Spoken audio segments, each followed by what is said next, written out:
In the darkest shadows, in the white cold, fearlessly we search for knowledge new and old. We drink the strong spirits and read ancient tomes. The order Abracast. We are the brave and bold.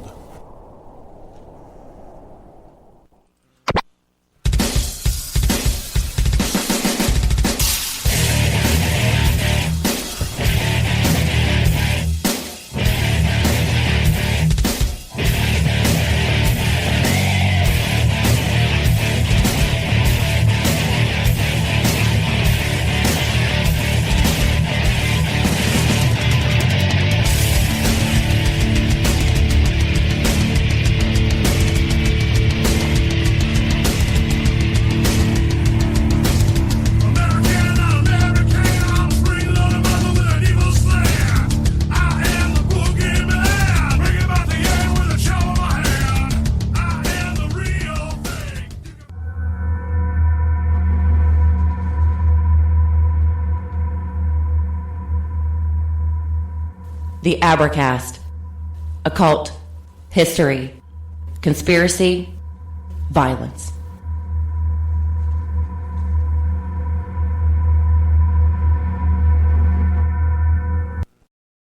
Take control of your destiny. Understand your past, put your present in context, and know your future with a twist. Check out the designs and watch the videos about Abracast Tarot Card Deck on Abracast.com. When you order a deck, get a free exclusive bonus tarot card. Also, sign into the mailing list to get a free ebook about the Abracast Tarot Card Deck and other bonus content. Visit the storefront on Abracast.com. All right, hey, I'm John Towers. This is the Abracast. Let's see. This we're gonna get into Liber ABA or Liber 4, part of our Thelema story. So we did in the past. We've done the Book of the Law, Libers 1, 2, and 3. The Book of the Babylon Working. And we just finished up the Book of the Antichrist from Parsons. So we're going to get into to Liber 4. It's called Liber ABA. And we're going to focus on part 1, which is it's huge. So it's going to, I don't know exactly how many episodes are going to be yet, but this is part 1. This is written by Aleister Crowley with Mary Desty and Leela Waddell. And so part 1, meditation, the way of attainment of genius or Godhead considered as a development of the human brain, issued by order of the Great White Brotherhood.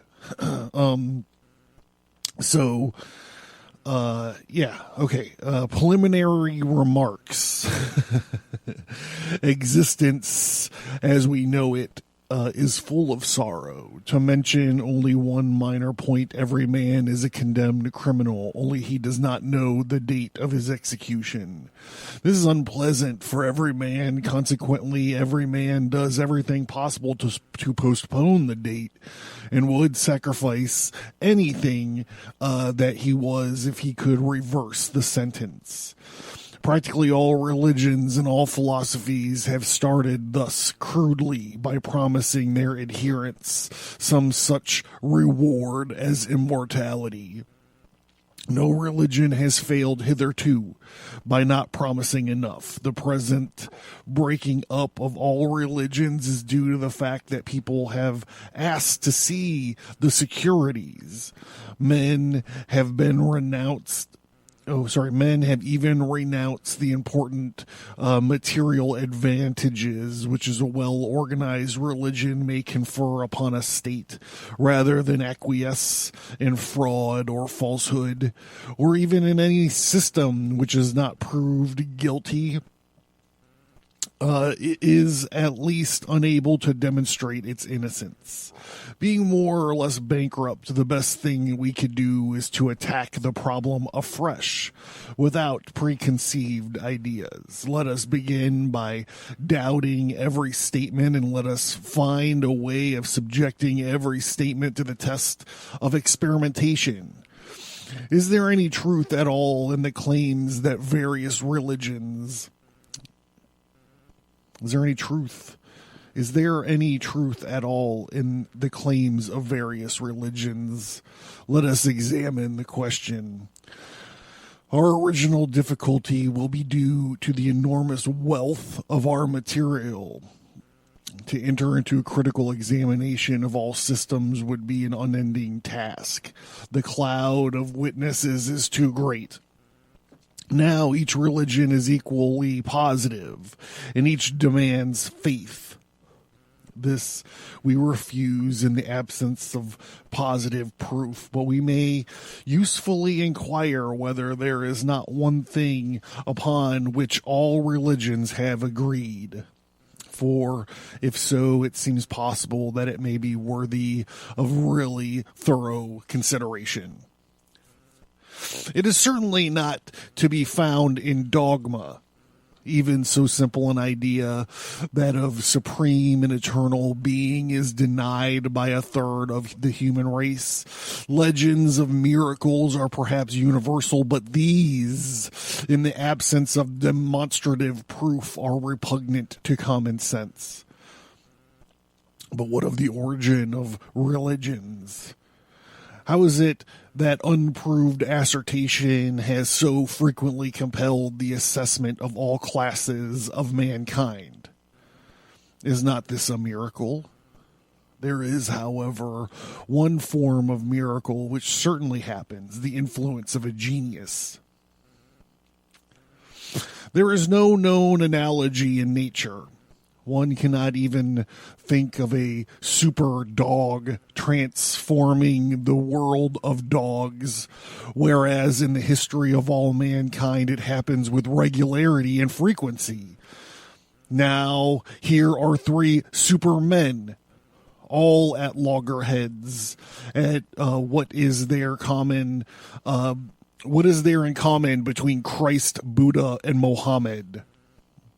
Is there any one point upon which all three are in accord? No point of doctrine, no point of ethics, no theory of a hereafter do they share, and yet in the history of their lives we find one identity amid many diversities. Buddha was born a prince and died a beggar. Mohammed was born a beggar and died a prince. And Christ remained obscure until many years after his death. Elaborate lives of each have been written by devotees, and there is one thing in common to all three: an omission. We hear nothing of Christ between the ages of 12 and 30. Mohammed disappeared into a cave, and Buddha left his palace and went for a long while into the desert. Each of them perfectly silent up until the time of their disappearance, came back and immediately began to preach a new law. This is so curious that it leaves us to inquire whether the histories of other great teachers contradict or confirm. Moses led a quiet life until his slaying of the Egyptian. He then flees into the land of Midian, and we hear nothing of what he does there. Yet immediately on his return, he turns the whole place upside down.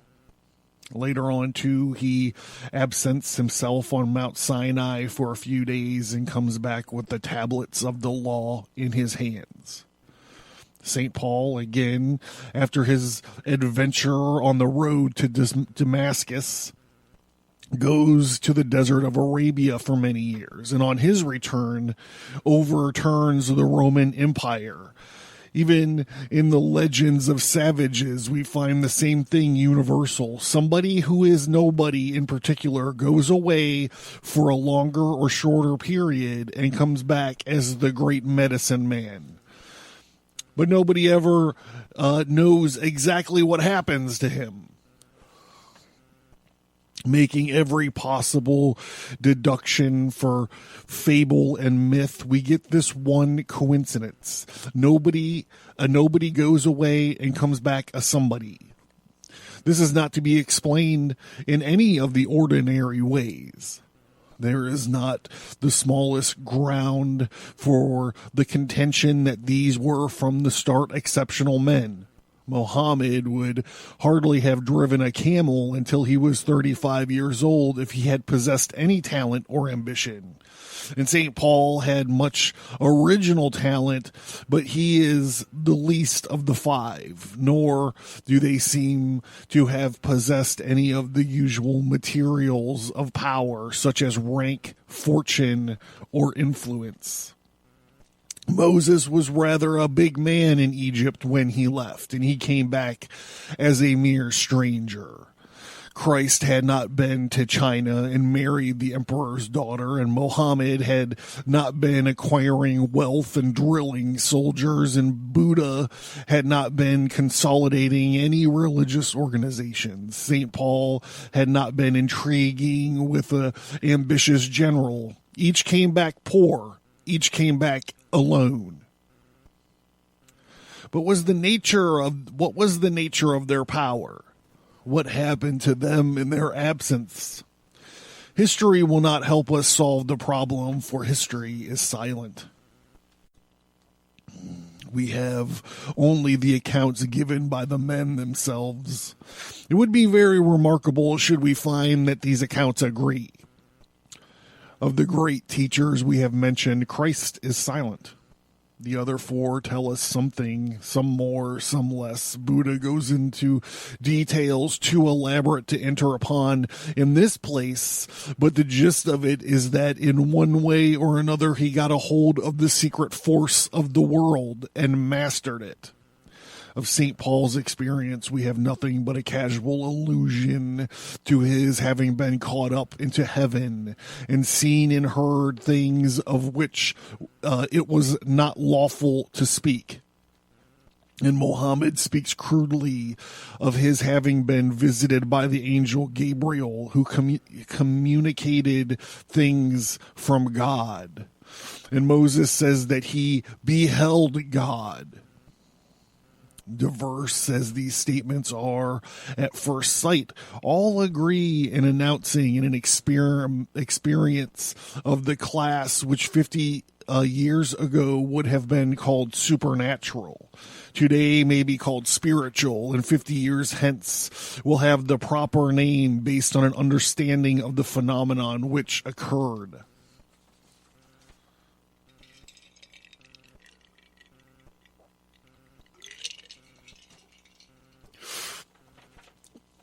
Theorists have not been at a loss to explain, but they differ. Oh boy, the Mohammedan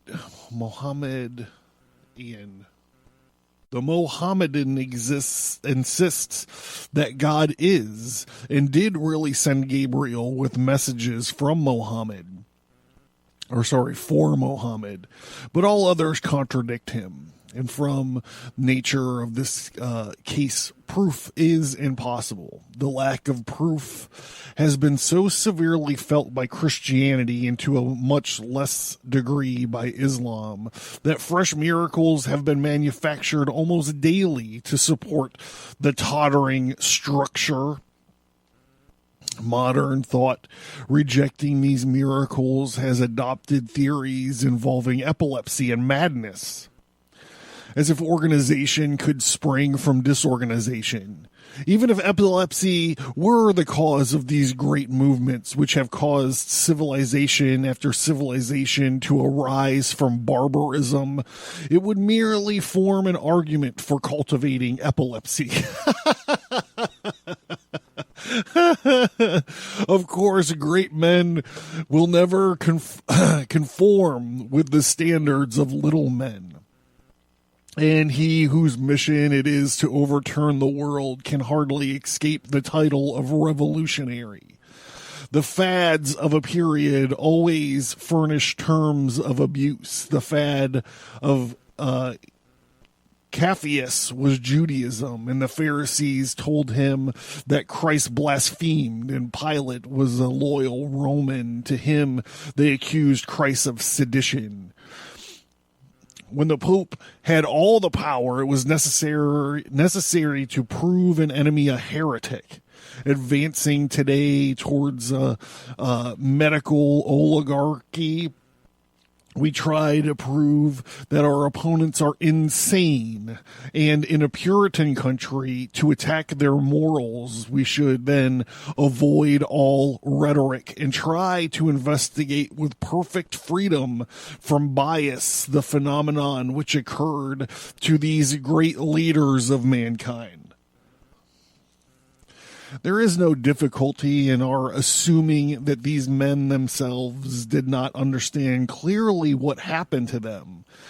The only one who explains his system thoroughly is Buddha, and Buddha is the only one that is not dogmatic. We may also suppose that the others thought it inadvisable to explain too clearly to their followers. Paul evidently took this line.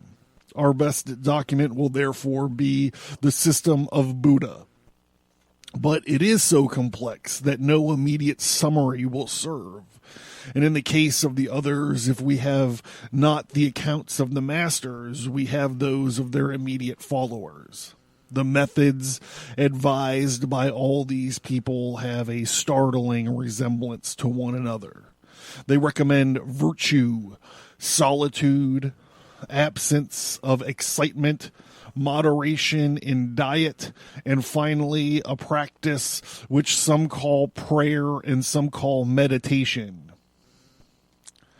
On investigating what is meant by these two things, we find that there are only one for what is the state of either prayer or meditation. It is the restraining of the mind to a single act, state, or thought.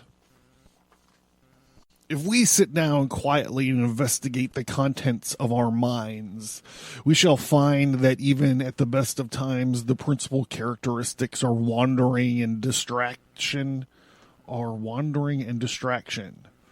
Anyone who has had anything to do with children and untrained minds generally know the fixity of attention is never present,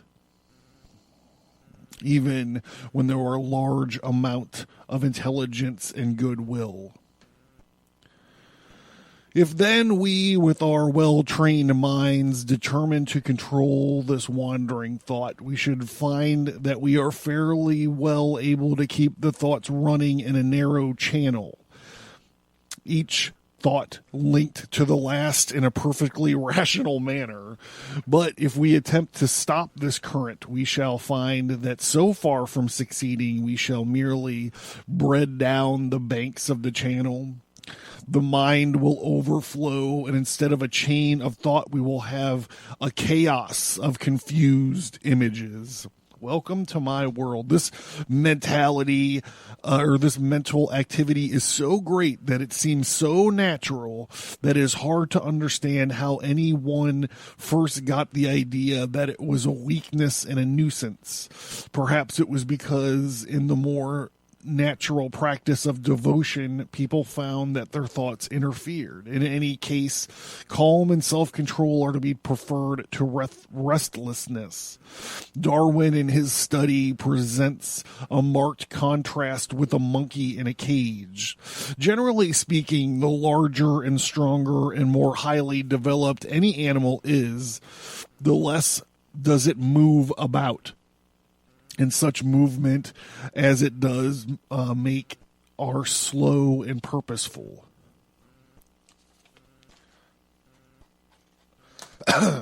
Excuse me. Compare ceaseless activity of bacteria with the reasoned steadiness of the beaver. And except in the few animal communities which are organized, such as bees, the greatest intelligence is shown by those of solitary habits.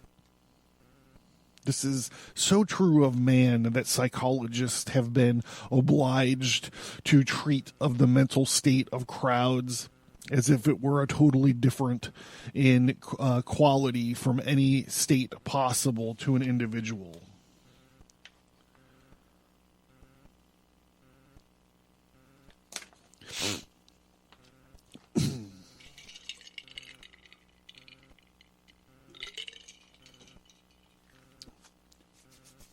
It is by freeing the mind from external influences, whether casual or emotional, that it obtains power to see somewhat of the truth of things. Let us, however, continue our practice, and let us determine to be masters of our minds. We shall then soon find that what conditions are favorable. There will be no need to persuade ourselves at great length that all external influences are likely to be unfavorable. New faces, new scenes will disturb us, and even the habits of life, which we undertake for this very purpose of controlling the mind, will at first tend to upset it. We must give up the habit of eating too much and follow the natural rule of only eating when we are hungry, listening to the interior voice which tells us that we have had enough. The same rule applies to sleep. We have determined to control our minds, and so our time for meditation must take precedence of other hours. We must fix times for practice and make our feast movable in order to test our progress.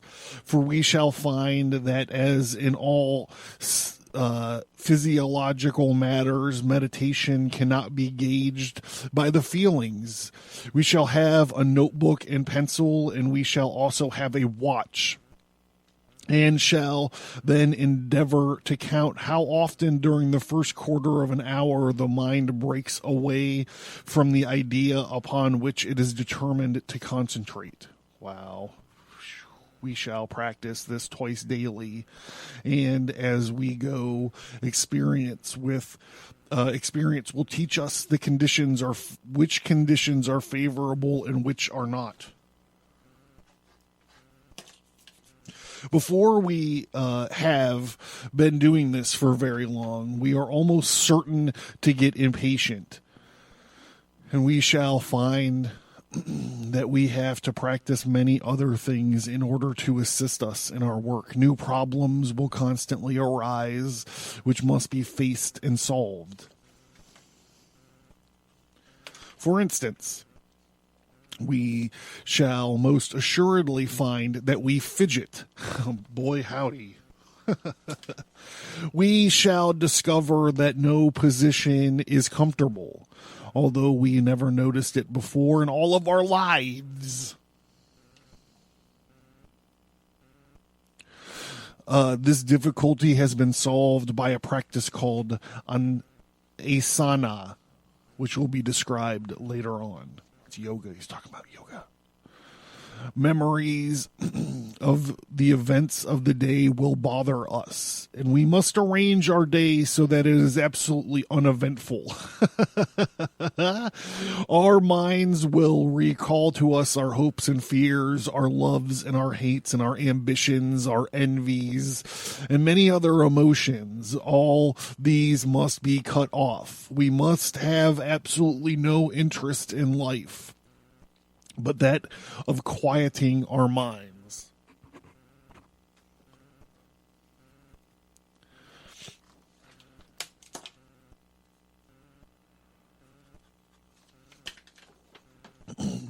This is the object of the usual monastic vow of poverty, chastity, and obedience.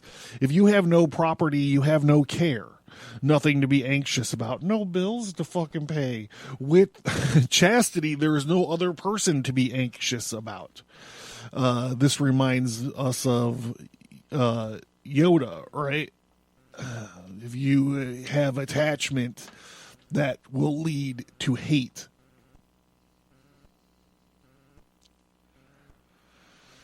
Anyhow, you have no other person to be anxious about and to distract your attention. And while if you are vowed to obedience, the question of what you are to do no longer frets. You simply obey. There's a great many other obstacles which you will discover as you go on, and it is proposed to deal with these in turn. But let us pass by for the moment to the point where you are nearing success. In your early struggles, you may have found it difficult to conquer sleep. Fuck yeah. You may have wandered so far from the object of your meditations without noticing it, that all the meditation has really been broken. But much later on, when you feel that you are getting quite good, you will be shocked to find a complete oblivion of yourself and your surroundings. And you will say, good heavens, I must have been to sleep, or else what on earth was I meditating upon? Or even what was I doing, and where am I? Who am I? Or a mere wordless bewilderment may daze you. This may alarm you, and your alarm will not be lessened when you come to full consciousness, but reflect that you have actually forgotten who you are and what you were doing. This is only one of many adventures that may come to you, but in one of the most typical. By the time your hours of meditation will fill most of the day, and you will probably be constantly having pre-sentiments that something is about to happen. You may also be terrified with the idea that your brain may be giving way, and you will have learnt the real symptom of mental fatigue, and you will be careful to avoid them. And you must be careful, or you must be they must be very carefully distinguished from idleness. That's interesting, right? You're just sitting around doing nothing, but you're not being idle. You're taming your will. Or your mind. Yes. At certain times, you will feel as if there was a contest between the will and the mind. Hey, look at that. At other times, you may feel as if they were in harmony. But there is a third state to be distinguished from the later feeling. It is the certain sign of near success. The view halu. This is when the mind runs naturally towards the object chosen, not as if in obedience to the will of the owner, but the mind, the owner of the mind, but as if directed by nothing at all, by simply or by something impersonal, as if it were falling by its own weight and not to be pushed down. Almost always that moment that one becomes conscious of this, it stops, and the dreary old struggle between the cowboy will and the buck jumper mind begins again. Like every other physiological process, consciousness of it implies disorder or disease. In analyzing the nature of this work of controlling the mind, the student will appreciate without trouble the fact that two things are involved: the person seeing and the thing seen. The person knowing and the thing known. And he will come to regard this as the necessary condition of all consciousness. We are too accustomed to assume to be facts, things about which we have no real right to even to guess. We assume, for example, that the unconscious is the torpid, and yet nothing is more certain than that bodily organs which are functioning well do so in silence. The best sleep is dreamless. Even in the case of games of skill, our very best strokes are followed by the thought, I don't even know how I did that. We can not repeat those strokes at will. The moment we begin to think consciously about a stroke, we get nervous and are lost. Was Crowley a golfer? I gotta check that out. In fact, there are three main classes of stroke. The bad stroke, which we associate and rightly with the wandering attention. The good stroke, which we associate and rightly with fixed attention. And the perfect stroke, which we do not understand, but which is really caused by the habit of fixity of attention having become independent of the will, and thus enabled to act freely of its own accord. It's a pretty powerful idea. This is the same phenomenon referred to above as being a good sign.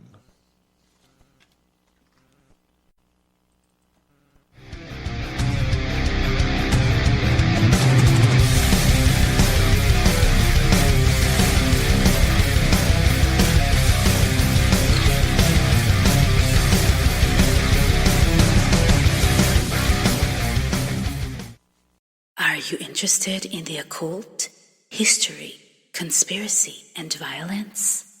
Learn more at Advertise.com. Find more episodes on this topic. Sign up for the mailing list for bonus content. Get access to the show archive. And visit the storefront for tarot cards, merch, and books. Learn more at Advertise.com.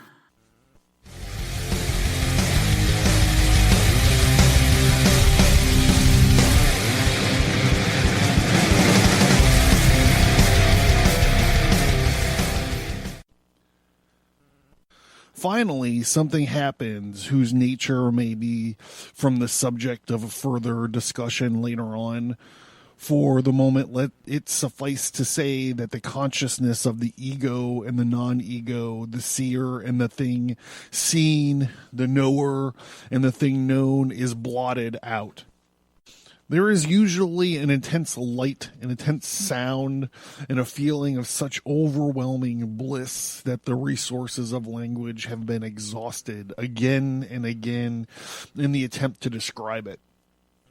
It is an absolutely knockout blow to the mind. It is so vivid and tremendous that those who experience it are in the gravest danger of losing all senses of proportion. By its light, all other events of life are as darkness. Owning to this, people have utterly failed to analyze it or to estimate it. They are accurate enough in saying that they compare with this. All human life is absolutely dross. But they go further and they go wrong.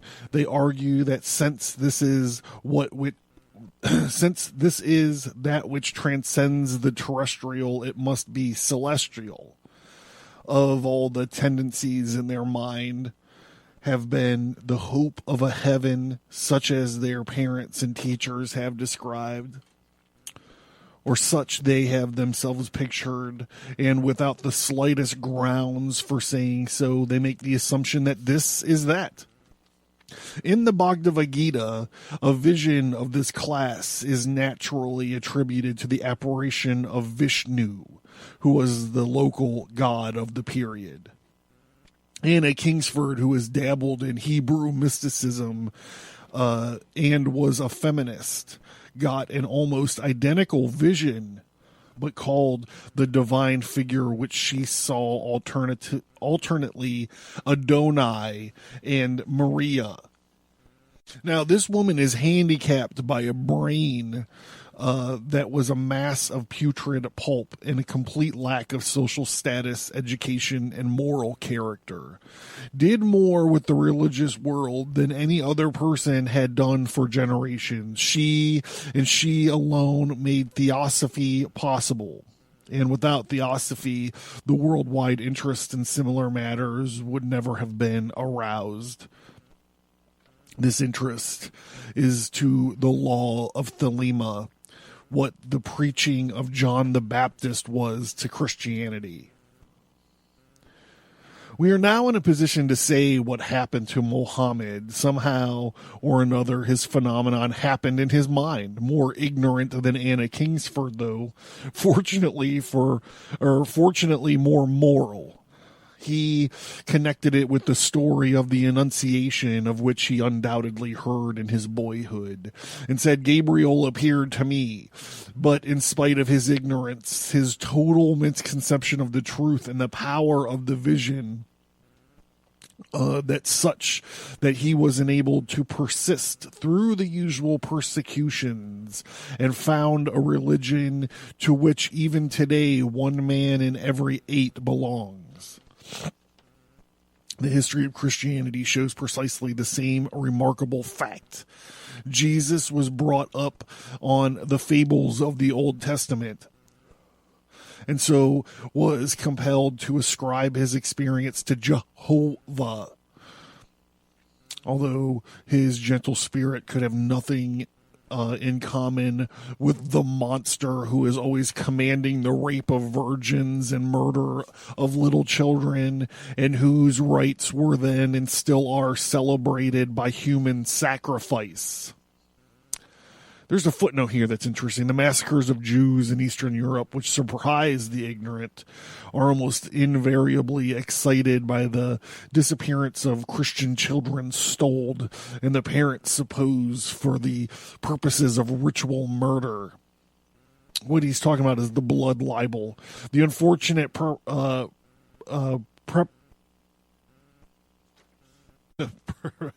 perpetuation of the blood libel myth was later recanted by Crowley. The blood libel was visited upon early Christians by the Romans and is visited today upon Thelemites by Christian fundamentalists. Actually, I don't know anything about that, but I do know the blood libel is used in the Middle East against Jews. You can find like so the blood libel is they're taking Christian and Muslim children and they're using the Jews use them to make matzo ball soup in this blood libel myth. And it's being used. They actually produce TV programs that have Jews killing children and making matzo ball soup out of them. I don't know if they're on YouTube, but I have a video. I have a DVD that has a couple of them in there. It's pretty interesting. It's all because of my research, bro. I don't have like a weird God.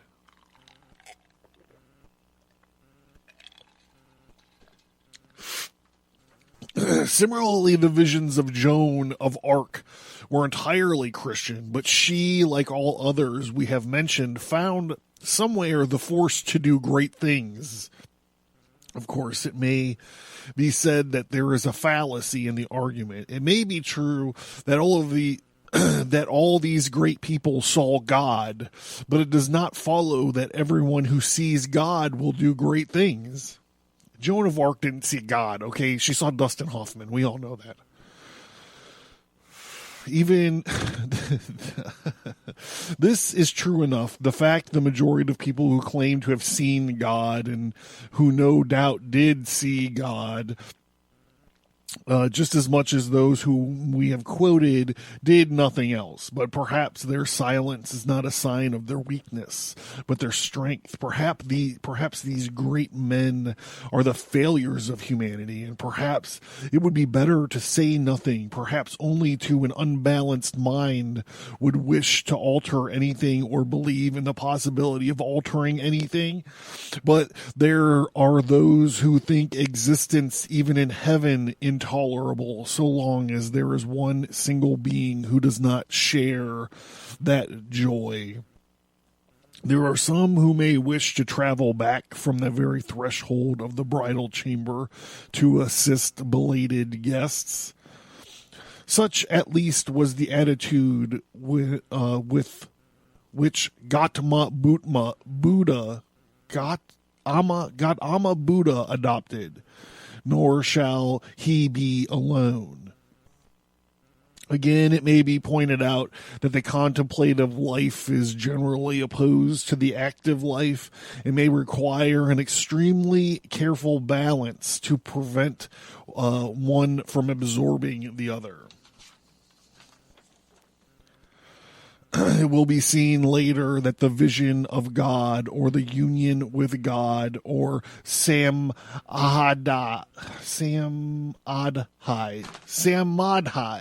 or whatever we may agree to call it, has many kinds and many degrees.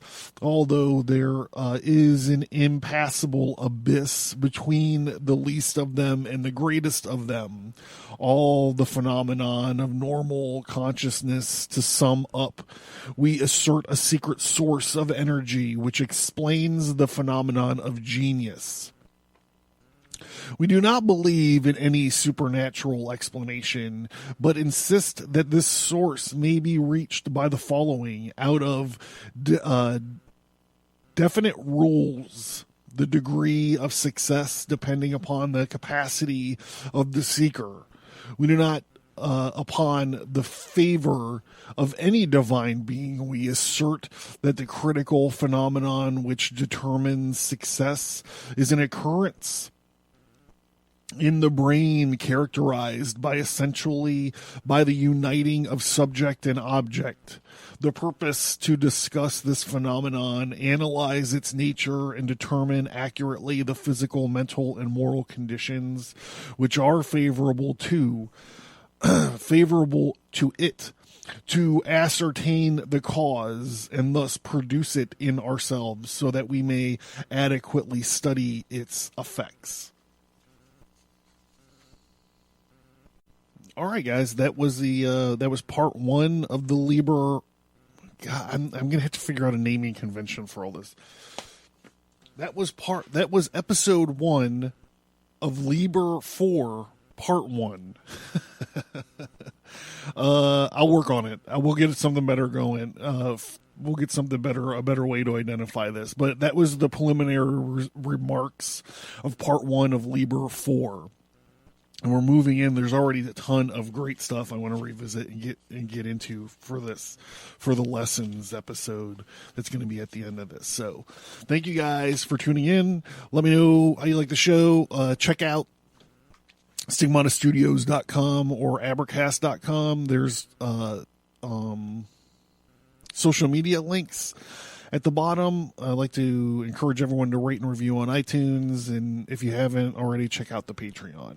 All proceeds from donations, not all proceeds, parts of the proceeds from ad revenue, Patreon, Patreon members, and any donations, part of those proceeds all go to Tomes for Troopers, at least until Christmas time. So yeah, that's it. This is a Soda Jerk and Fucking Fight, and we'll see you right after this. Thank you for listening, and we hope that you enjoyed the show. Please send an email or find us on social media and let us know what you think about the show. We would appreciate it if you would give us a 5-star rate and review wherever you find your favorite podcasts. You can find Stigmata Studios graphic, novels, and comic books at appercast.com.